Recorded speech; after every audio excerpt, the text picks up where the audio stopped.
many appendices. I believe it's 13 pages on the paper. There's a lot of information on Mr. Rose. I appreciate that. And all of the attachments are also right forward. So let me refer you to Mrs. Woodard, Mr. Taylor, and assuming the one that's going to help you. I think you have to start from this. Yes, thank you, Annie. I think I would like to start, Your Honor, with the notion that all the people that I've known who come before this or other courts for these kinds of infractions, if there was ever an individual who deserved not to go to jail, Jalen Rose's life and experiences and hard work making that person. I know that you've read carefully the sentence memo, and I'm not going to repeat it except for little tiny bits, and I just want to emphasize. A lot of people come to court, as we know better than I. They get arrested, and they run off to do 20, 30 hours of community service. Food bank, they come in and say, with community service, we've done all this wonderful work, we shouldn't go to jail. Jalen Rose's whole life, his whole adult life, has been about community service. And even while he was an NBA player, he didn't just turn to community service recently, but his entire life, as we listed throughout the sentencing memorandum, has been about helping others. Because of the fact that Jalen came from extraordinarily humble circumstances in an extraordinarily difficult area in the inner city, he had a very difficult life at the very beginning because he never knew his father. He never saw his father. He never communicated with him once in a while by telephone in later years. Despite the fact that his father was a man of consequence, in the sense that he was himself a basketball star and on a different path.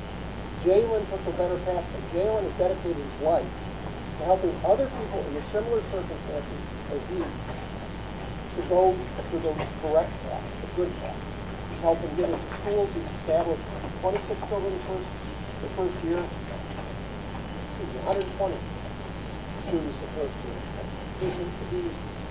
His goal is to help people go the right way instead of the wrong way. He's always done that. He's established schools and facilities in Los Angeles, Detroit, and even in Africa. And he's almost completely unsung publicly, despite the awards that he's received. The public understands, the public who follows him, the people who support him, they understand, but he hasn't boasted of these things. He hasn't promoted himself for these things. He's done these things while he's continued to work all the time. He doesn't have any reason to do that other than from what he wants to do to help people in this community. Helping kids make better choices, redeeming themselves, and trying to give them the opportunities that he never had that he would make for himself. It's no accident, Your Honor, that he's never done anything against the law until this recent incident. It's a singular transgression. And if the court reviews the balance sheet of his life, as I know the court has, I submit to the court that it warrants extraordinary consideration in sentencing. The accident itself that occurred while he was driving on a road that I think the court is familiar with personally, but it was a very dangerous area. 6 hours snow and rainstorm. He wasn't speeding. He wasn't driving recklessly. The fact of the accident was that he went toward the shoulder of the road, which has this terrific drop, this ditch, completely. He's even gone to some 12-step programs to hear the stories from the people whose lives have gone into a ditch because of their drinking and their persistent drinking and drug addiction and so forth. And he's done that as a learning experience. The most difficult thing that Jalen has had to do since his arrest was to sit down with his children, his young children, and explain to them, I mean, the most difficult thing personally for him, explain to them what, Daddy has done that is against the rules, and he has to accept the consequences of doing things against the rules, just like children have to, and just like every other adult has to. It's been a good learning experience.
get done, have at it. You're not gonna think late in the morning to make a body. I do know.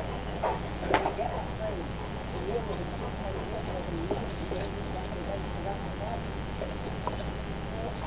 So those first driving, living lives and you're not out of the sun.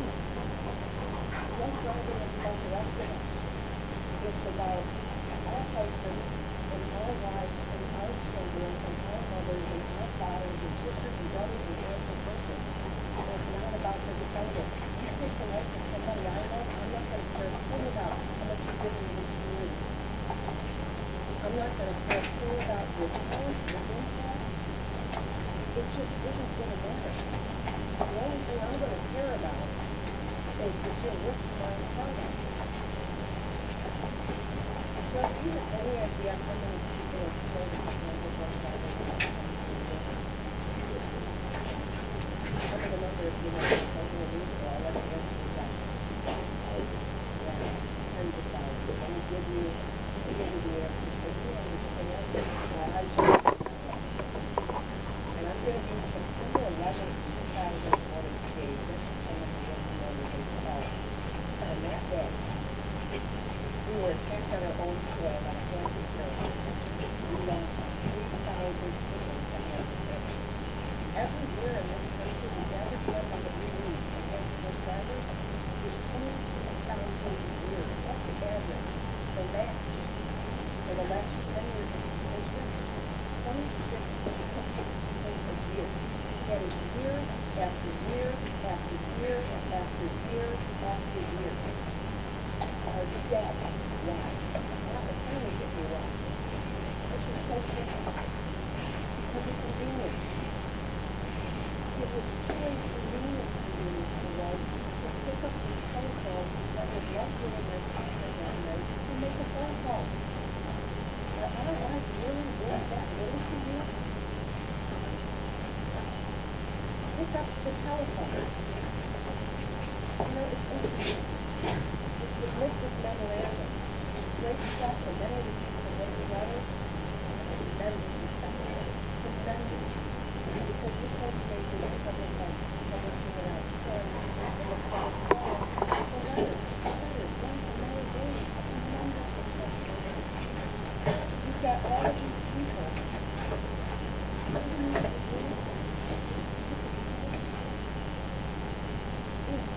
Drunk driving, parents were being left behind, comes down to the work community. And children are looking for their dad. Those are the numbers that are injured.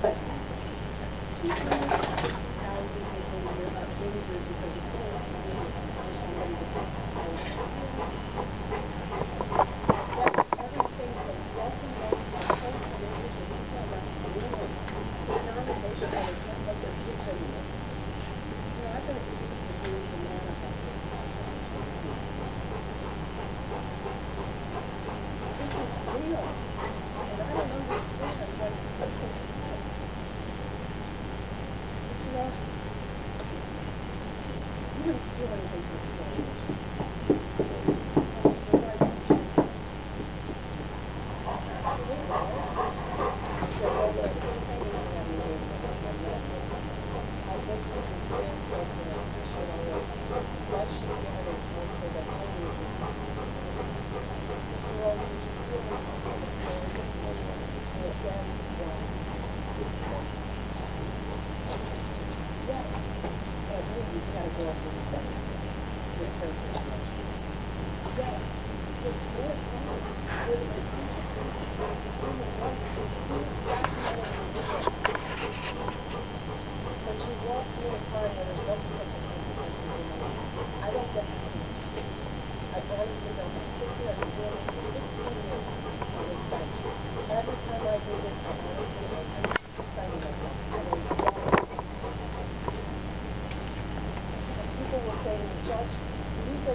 I would like to know what more education people want me to do.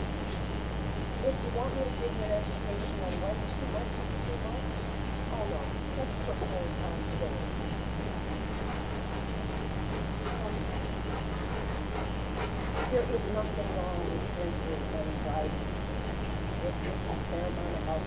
this one. We're not talking about being able to go out and have a couple of years or a couple of normal sized drinks. We're talking about people that can run on. Mr. Rose, you're right on your eyes to the end. And this is one of those to the point B. Nobody is still nobody. They expect to get from point A to point B. But my God, there's a lot of people in there that aren't getting from point A to point B. And we're killing people. By the way, we're killing them. Starting in that rollover accident and go to somebody. You can try to murder someone. Nothing to do. Again, nobody ever says something when they got drunk or this person premeditated. Nothing to do learning. You can standing in front of me today, you get because of killing somebody while you're drunk. Tell me how many people are in that car. You can get it, well, let me just give an example.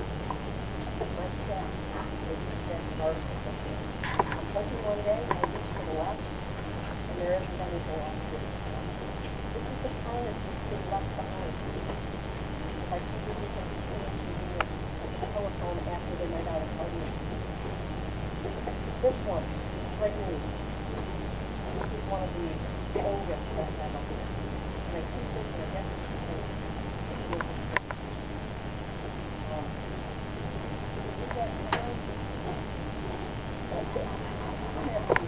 it's the